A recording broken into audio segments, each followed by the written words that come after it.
That guy is living.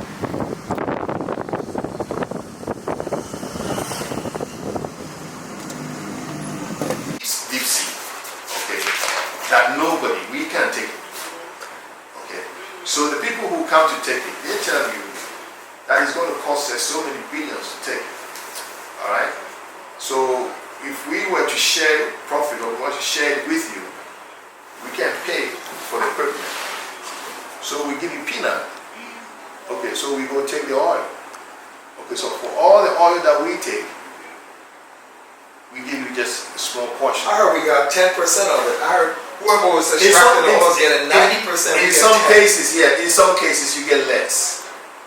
Wow. In some cases you get less. But they tell you, so what you can do, where we make money is when we tax them, what you call a corporate tax. Okay, because they make money. If they make money, you tax them. But often, they don't make money. They tell you we're losing money. Okay?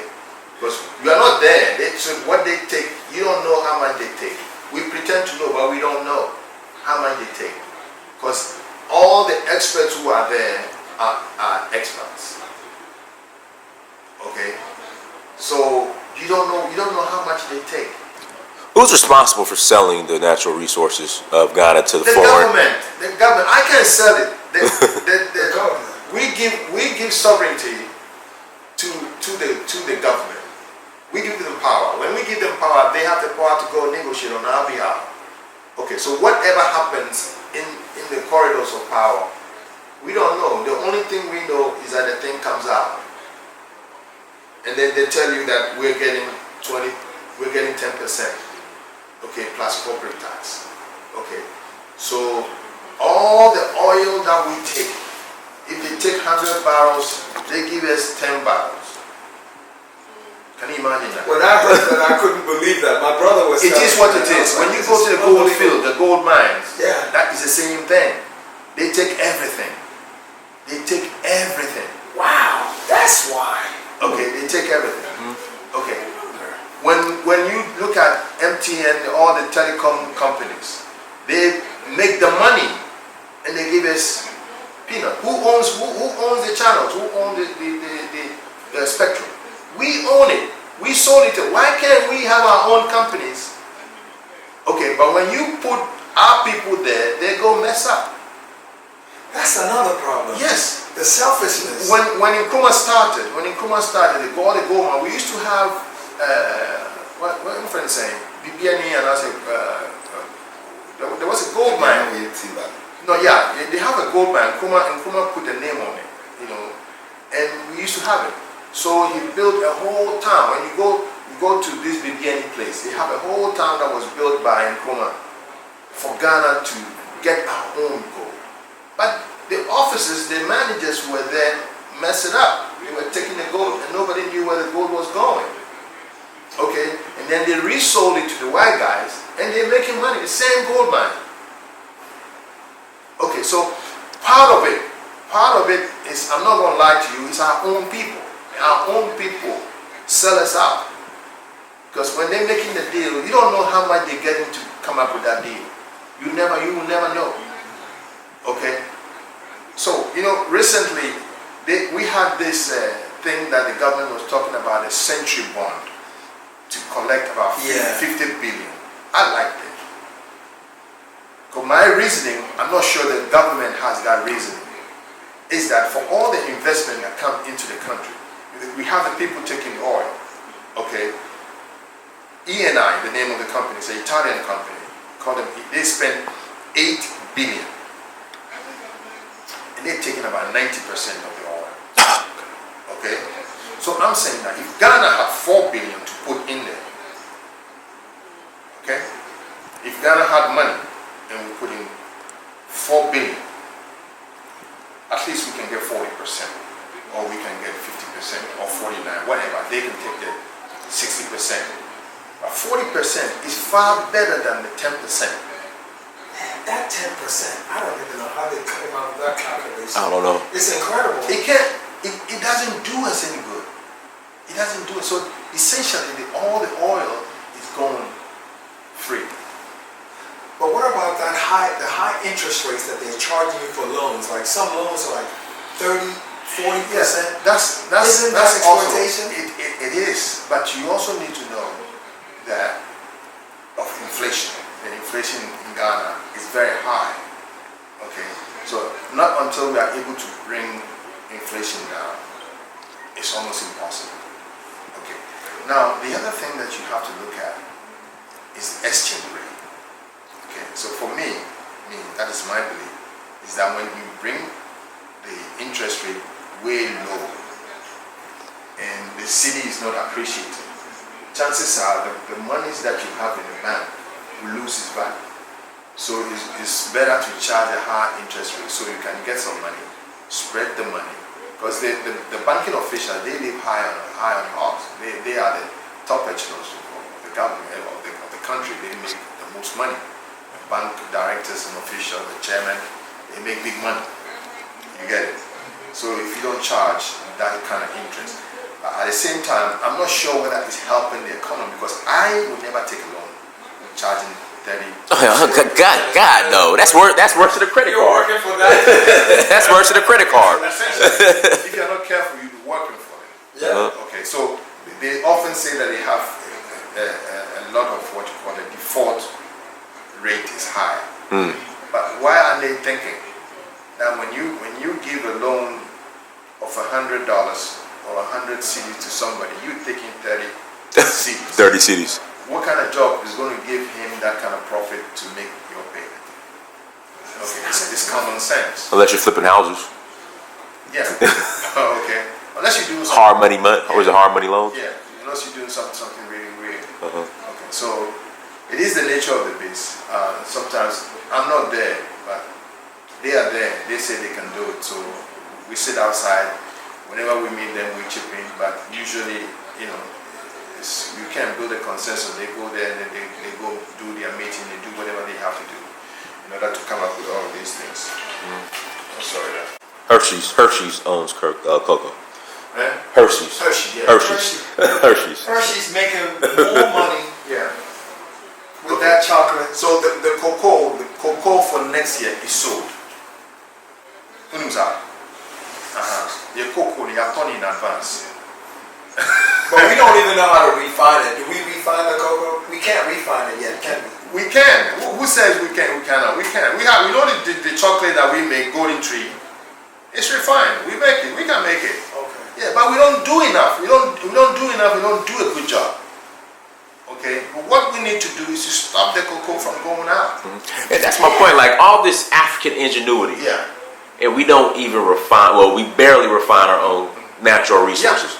Yeah. I don't get it. Like we don't control all this ingenuity. I don't either. But what I can tell you, what's your name is again? Dynasty. Dinus. Yes, sir. Okay. There is something, I don't know what it is. There's something wrong with Africans. I don't know. Maybe somebody will change my mind. Okay. When the first president started the country, Nkrumah. we did everything. Then the CIA came in. But that is not my issue. At some point, see, that is why I told you about slavery and all of those things. Okay. I think that at this time, we should have the sense, we should have the mind.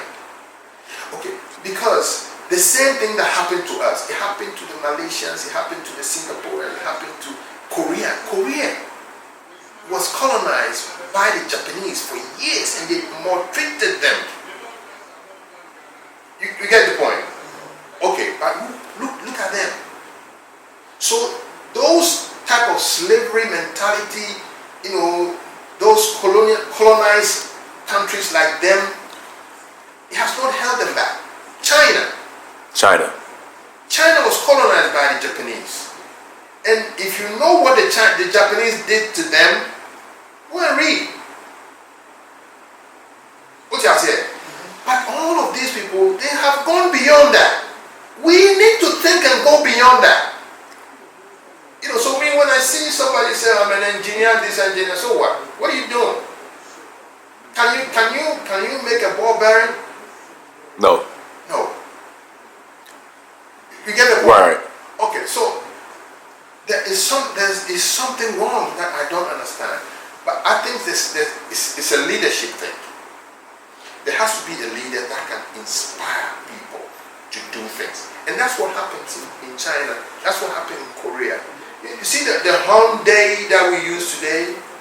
Yeah, we're talking about that. Yeah. It's improved so much. Yes. And it was a deliberate effort by the government to use Mr. Hyundai to do the work. Okay? Like what you have here, we have this guy called Kataka, yeah. Okay. There has to be a deliberate effort. That's what the Nigerians did for Dangote. I'm gonna tell you, okay, so Dangote. So a lot of Nigerians, because you know, it's very tribal. Yeah. So the Igbos Yeah.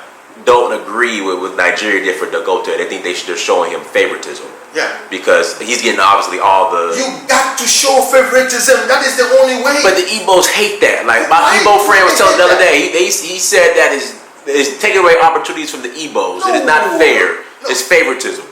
If you don't see Dangote as a Nigerian and you see him, They don't do that. But see, they see it's tribe. They see him as tribe. Like if I were to be a Nigerian, I would look for an Igbo who's just as good and supportive. Simple. Right.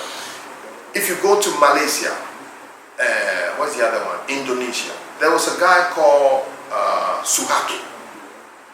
He used to be he was a president for like some 30 years or so. I don't know whether he died or not. But he used his friends and family people to build all these giant companies that are functioning now. Big. But serving the people though. Serving the people, that's what I'm saying. But like when we do it, it's like selfishness, just only for that immediate family. You got to do that. You got to find, not necessarily your family, but you got to look for people who have the capacity, who have shown by themselves. We have them here in Ghana, and give them opportunity to grow. Let them grow. Let them buy 10 houses. Let them buy 24 cars. At the end of the day, the money remains here. The money is going to be in Ghana. You understand? Look, maybe I'm wrong, but every human being, when you make so much money, it gets to a point where you don't want the money anymore. You want to give it up. Every human being, you watch. If you are so rich, it gets to a point. Look at Despite. Look at what he does every year. He gives away money. So allow him to buy his Rolls Royce. Allow him to buy his Rolls Royce. Okay? Because the benefit to society, the employment that he's going to give to society is worth more than you looking at one man's Rolls Royce. I need you to repeat what you just said as far as the benefit that he's going to give to society. Because Dangote has done a lot for Nigeria. A whole lot. He's done wonderful. You just look at the number of people that he employs. Right.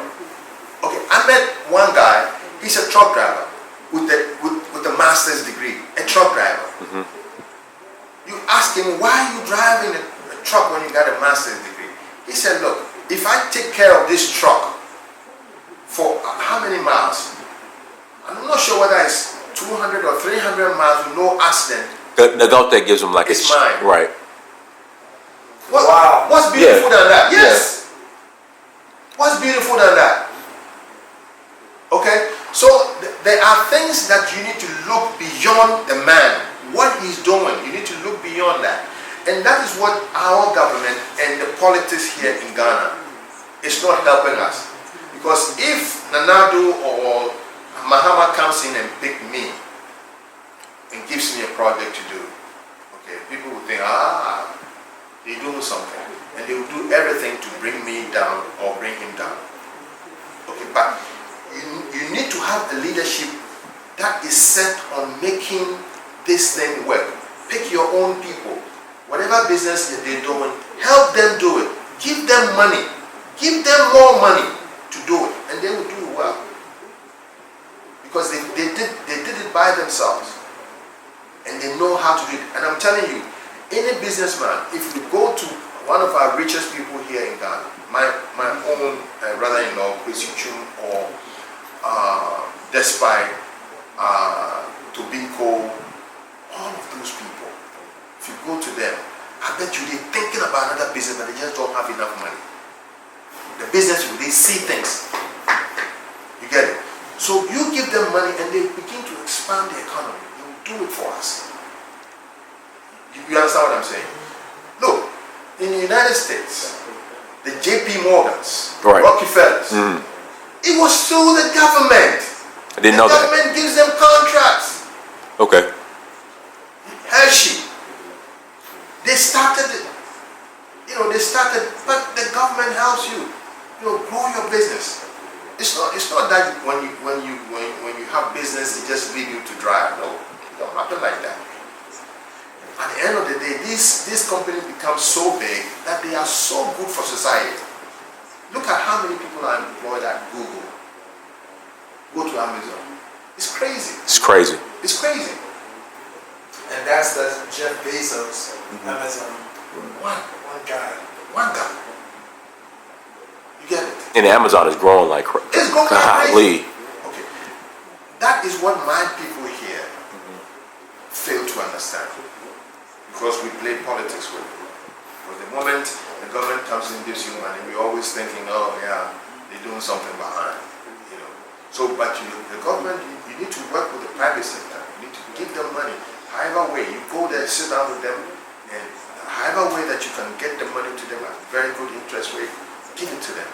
And they'll do it. The government, they've already started something like that for young people, young entrepreneurs. They're giving them money, to start up businesses that you can employ, 3, 4, 5 people, 20 people, rearing goats, rabbits, things of that nature. Some of them are into technology, some of them are into sewing and all of those things. Because everybody goes to school and they're thinking that they have to work for a bank or they have to work for some company. And those companies, they are failed, there are no jobs.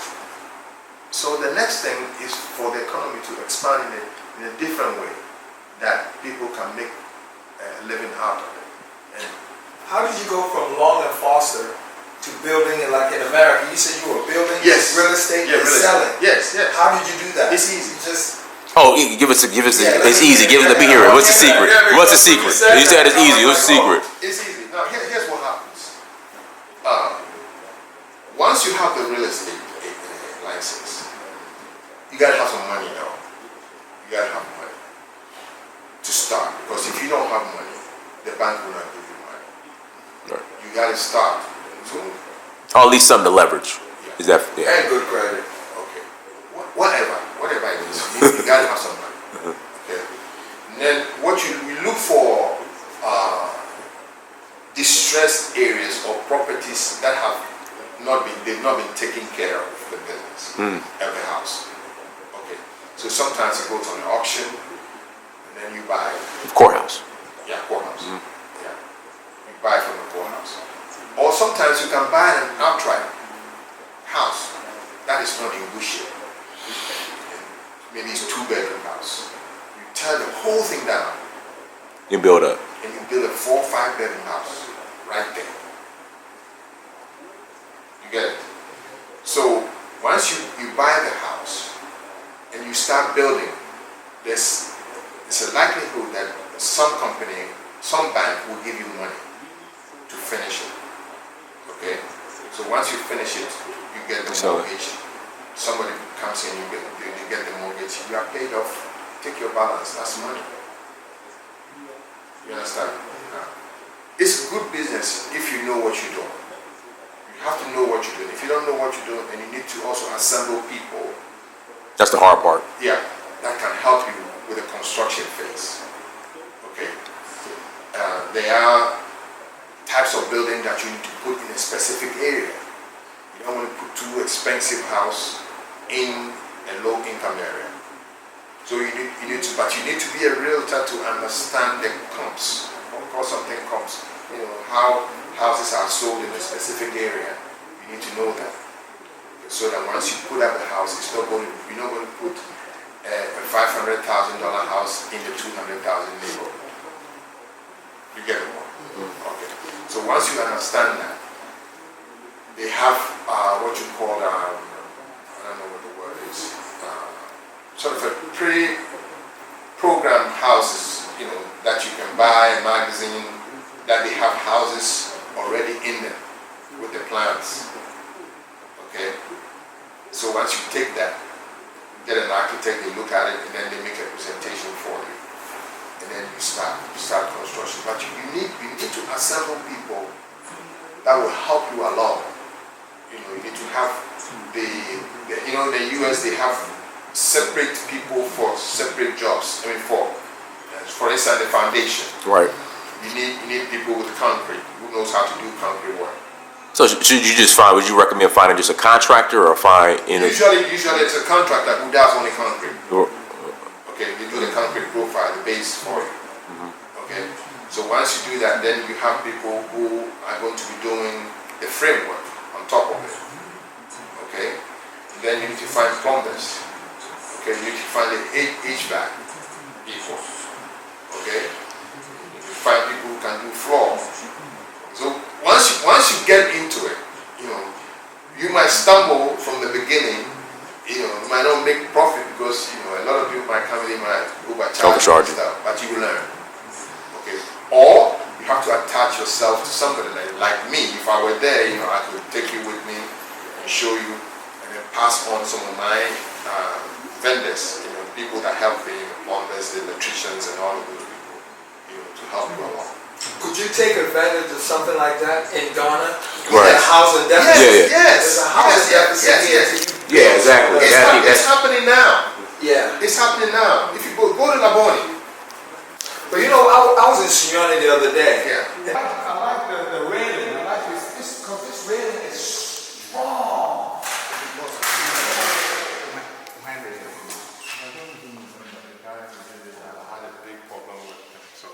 So do you got shady contractors out here too, like in America? See what I mean? Is this galvanized steel? No, it's just a